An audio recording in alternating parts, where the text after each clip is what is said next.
Good morning, YouTube. I always want to say also BookTube, but like I said, I don't know if people on BookTube watch these videos. So I'm just going to address to a general audience. But maybe the people who watch these videos are people who watch BookTubers. So I don't know. I haven't gotten any response from any BookTubers. I don't get comments. Once in a while I get a comment from somebody who makes BookTube videos. But anyway, I wanted to say good morning here in West Michigan. It is May the 29th, 2019. It is a Wednesday morning. It is 7:14 here in Holland, Michigan. Outside it is foggy, damp. It's supposed to storm today, so we'll see. So yeah, what I'm going to do in this video is I don't think I did it last month, but I'm going to show preparing my June 2019 diary. This is May. I don't know if any of my new subscribers knows or that I've been keeping a paper diary since 1968. Now, I don't have all those diaries, as I have said in previous videos, that when I left California, Richmond, California, back in 1978, I burned my diaries. Excuse me. And so I've only have the diary, but I didn't burn all of 1978 because it wasn't a whole year. I burned from 1968 to 1977. So I have 1978 up until May the 29th, 2019. I'm on page 474 for the year 2019. And I've been writing every day since. I don't miss a day. Now sometimes over the years, I always have something to write. Because I'm a reader, so I'm always reading something. And of course, over the years, when I started writing again back in 1978, I had just met Carol. And we got married 6 months after we met. So, and I've been keeping a record of our life together, raising our family and our kids, and now we have 6 grandchildren. So there's always something to write about day-to-day life. Of course, over those years, the last 40 years, when I met Carol, I was in Bible college. And so I wrote about Bible college and our marriage, and then we had Caleb, I think, a year and a half after we were married. So over the years, you write about being a parent, you write about raising children, and you write about school when I was going to college, Bible college, and then after Bible college we moved to Mississippi, Jackson, Mississippi, where by that time Josiah had been born. He was 3 months old when we moved to Jackson, and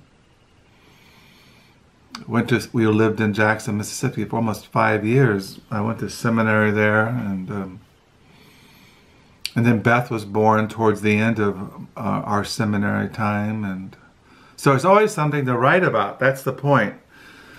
Maybe you're not married, or maybe you don't have kids. Maybe you just write about everyday life. Maybe you write about your hobbies, or you write about the weather, or you write about world events, or you write about growing up, and there's always something to write about. What you watched on TV, or the music you listen to, or maybe you're a bird watcher, or there's always something to write about. So I just thought I would show you, this is what I'm going to use for June. Now, as I've always shown, I Every year I try to get these. You have to get these at the beginning of the year because they sell out. These are the calendars, and they, see, I'll show you, like you see here in May. See, I have that. So then I have to get for the month of June. And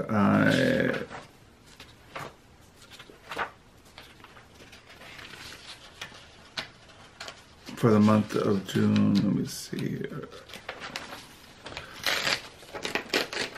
This is June 2019.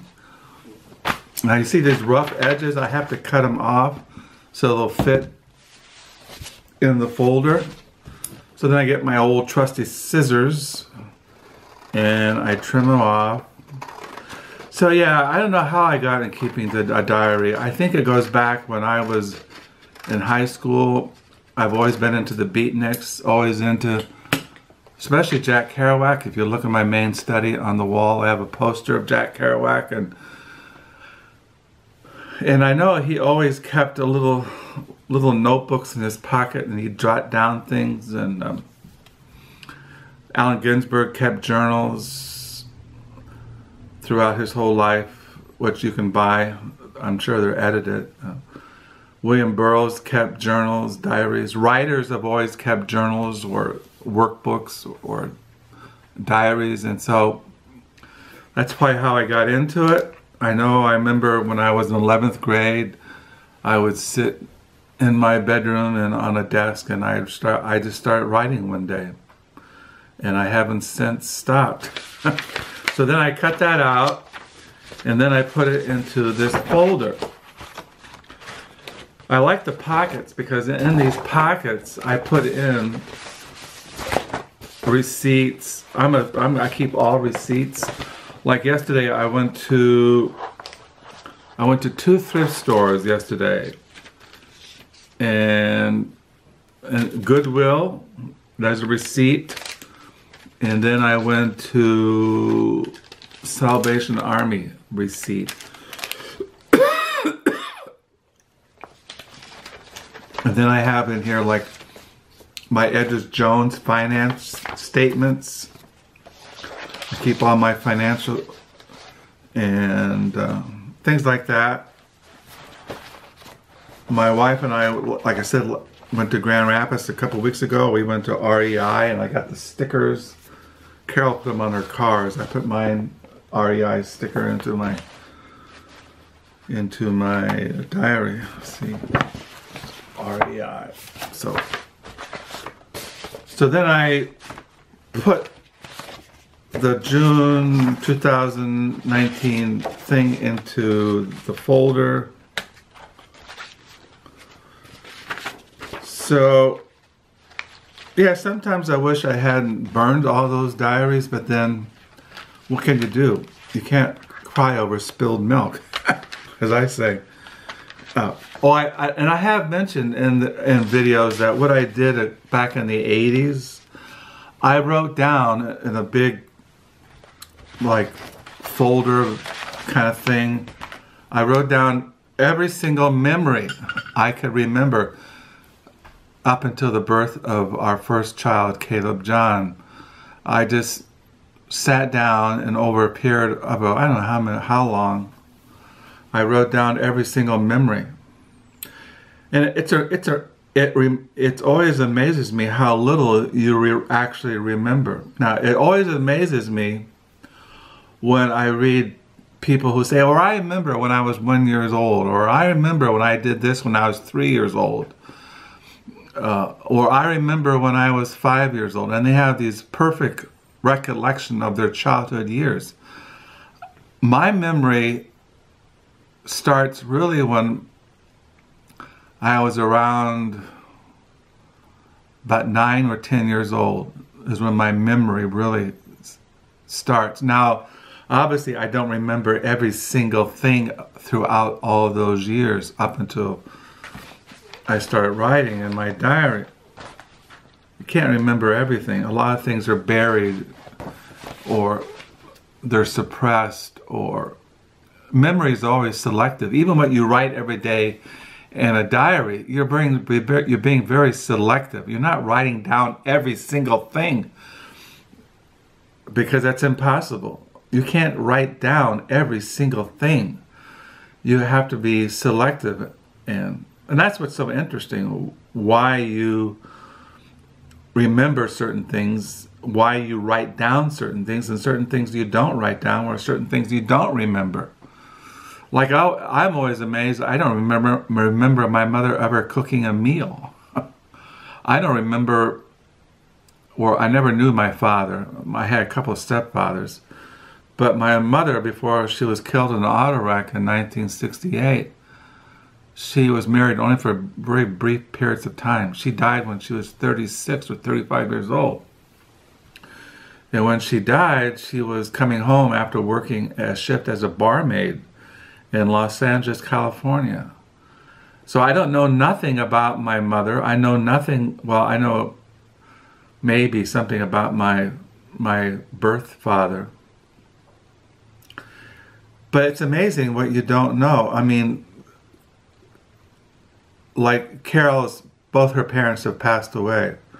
I don't know anything about her mother or her father. I know basic facts, but don't really know anything really about them. Carol's mother, when she was alive, was a very quiet woman, very very quiet. Never talked about really anything, really. And but here I have written down my life. So anyway, I get the folders, and then I put on the folder the month. Oh, I put the diary in the wrong way in the folder. Anyway, I gotta do this. So yeah, it just amazes me. That's why one thing we get back into books, why I'm so fascinated with biographies. I love biographies. I love memoirs. I love journals and diaries and letters, because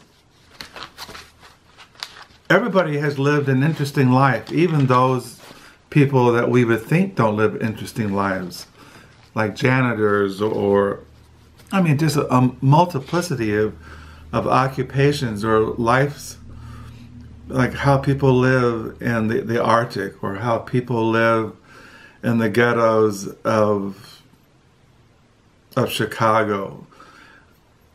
Their lives, I mean, not only what you see outwardly, but their inward lives. I mean, their relationships, their struggles, their fears, their doubts, their whatever. Oh. So yeah, put it like that, and then I put, it's going to be June 2019, to make sure I got the pockets right. So then you put down June. It's not going to really show up too much because of the dark color. So then you put June 2019, and so as you all know, my wife is in Denver, Colorado, visiting our daughter Bethany and her husband Andy and our grandchildren Louisa, Margaret, and Jack. She called last night, but I was so tired last night, I went to bed at 9 o'clock. And she called here, our time, 9:30. And this morning when I got up, there was on the answer machine, she said Carol had called around 9:30 here, and I was already in bed. I just had to lay down in the dark because yesterday I got up at 3:30 in the morning with Carol, and I never really got back to sleep. So there it is. There's 2019, 2019, the month of June. It says here, June the 3rd, Carol gets home. Lord willing. We don't know, the world could end by before June the 3rd. The Christ could come on the clouds of glory. We don't know when the world is going to come to an end. It says it'll be like a thief in the night. What's it say? That just came to me, the parable of the 10 virgins that there in Matthew. See if I can find it. It just came to my mind. Let me see here. The parable of the 10 virgins. There's a famous book by an old Puritan, a New England Puritan, on the parable of the 10 virgins, but I haven't looked at it in a long time, so I don't know if I could even find it anymore. But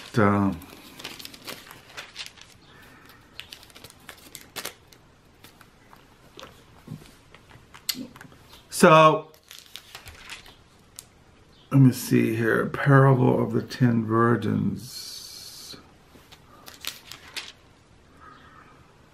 Oh, here it is, in Matthew 25, of the parable of the 10 virgins.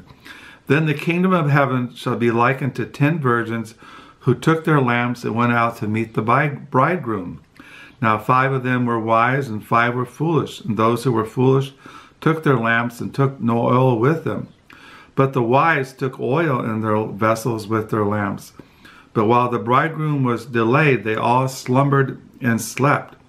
And at midnight a cry was heard, Behold, the bridegroom is coming. Go out to meet him. Then all those virgins arose and trimmed their lamps. And the foolish said to the wise, Give us some of your oil, for your lamps are going out. But the wise answered, saying, No, lest there should be not enough for us and you, but go rather to those who sell and buy for yourselves. And while they went to buy, the bridegroom came, and those who were ready went in with him to the wedding, and the door was shut. Afterward, the other virgins came also, saying, Lord, Lord, open to us. But he answered and said, Surely I say to you, I do not know you. Watch therefore, for you know neither the day nor the hour in which the Son of Man is coming. See, that's the point. Watch therefore, for you know neither the day nor the hour in which the Son of Man is coming. So we have to always be watching.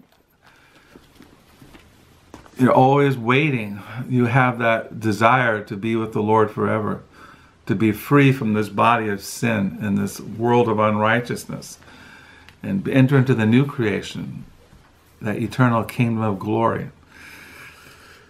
So I got out to read this morning. Well, yesterday I did go to thrift stores. I mean, I was laying around the house. I was falling asleep. I could not stay awake.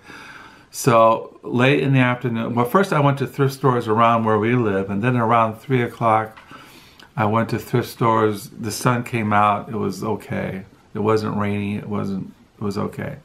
And I bought some used books. Well, I'll show them later. I can make videos almost anytime I want now. But one of the books I bought yesterday was Woman in Sexist Society, Studies in Power and Powerlessness, edited by Vivian Gornick and Barbara K. Moran. This is an older book. It says it came out in 1971, but it's kind of dated. One of the things, you might be kind of surprised, but I collect feminist literature. If I see any kind of interesting on literature on the feminist movement, and also one of my favorite writers is Vivian Gornick, and so I was reading this yesterday. She has an essay in here, Woman as an Outsider by Vivian Gornick. So I was reading that last night, and this morning I got out to read for devotions Romans 1 through 8, the Reformation commentary. I am on chapter 2 of Romans, verse 1 of chapter 2. Therefore you have no excuse, O man, every one of you who judges, for in passing judgment on one another you condemn yourself, because you, the judge, practice the very same things. So yeah, so when it comes to keeping a diary, what you really need, you need some inspiration. This was on top of my folders and paper. This is Carthusian Spirituality, the writings of Hugh of Balma and Guigo de Ponte. This was one of my favorite all-time books, top list. Besides, you know, I always said the works of St. John of the Cross, the Cloud of Unknowing, the Carthusian spirituality, and John Ruderbick, his writings, and the old Puritan work, Looking Unto Jesus by Isaac Ambrose, The Saints' Everlasting Rest by Richard Baxter, the works of the Puritan Thomas Goodwin, some of the writings of the Jonathan Edwards, Comes to Theology, John Calvin's Institutes, Herman Bavinck's Dogmatics, things like that. But what you need when you start keeping a diary is you can use folders, you can use any kind of thing, but you need pens, you need paper, and just sit down and start writing. And then it becomes a habit. I have to write. Same as I have to read. It's just who I am. I'm a reader. I'm a writer. It's just who I am.